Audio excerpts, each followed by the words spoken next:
What's up, everyone? Coach D speaks with the MeidasTouch Network. So first of all, I think we need to change the narrative. I think we need to stop allowing Republicans to call themselves pro-life and us to call ourselves pro-choice. Let me explain. I am a pro-life person who believes that women should have the right to choose abortion or not. But I am still a pro-life person because I actually believe in being pro-life from the moment a woman chooses to have the child until they die. But Republicans do not believe that because today they're at a March for Life march, right? And Speaker Johnson is speaking and he's talking about changing public opinion on being pro-life. Listen to what he has to say. We're passing these bills and we're marching today because it takes a lot of work to convince people that every single human child, every unborn child, has a value that is too profound and precious to ignore.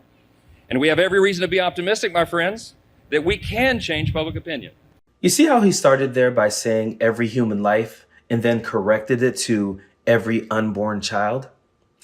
I think Republicans openly don't support every human life. I think that was just him saying the quiet part out loud. Because if they supported every human life, we wouldn't have debates in this country over allocating money so that kids could have free lunch at school.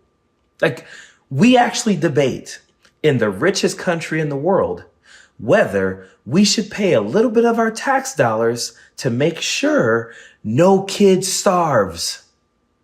So that to me would actually be a pro-life stance.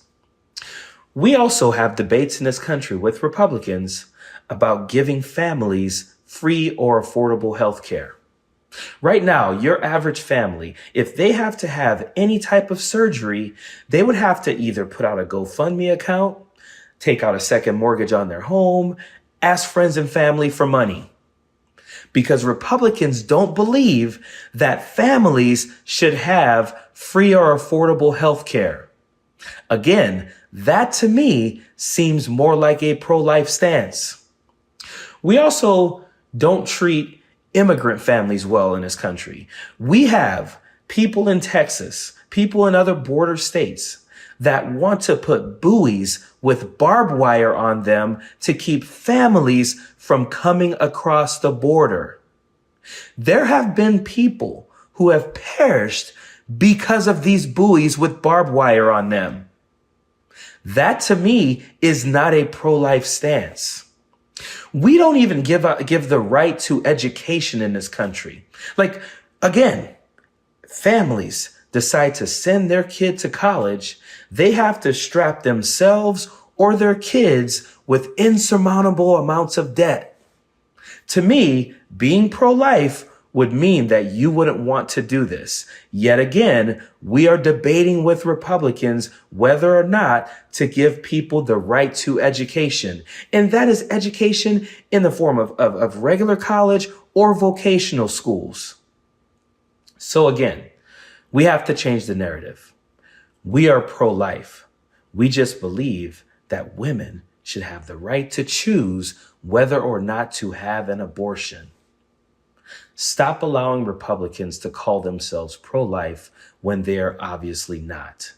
They might be pro-fetus or pro-pregnancy. And actually, what I think they actually are pro whatever they have to say to garner the evangelical or the Republican vote.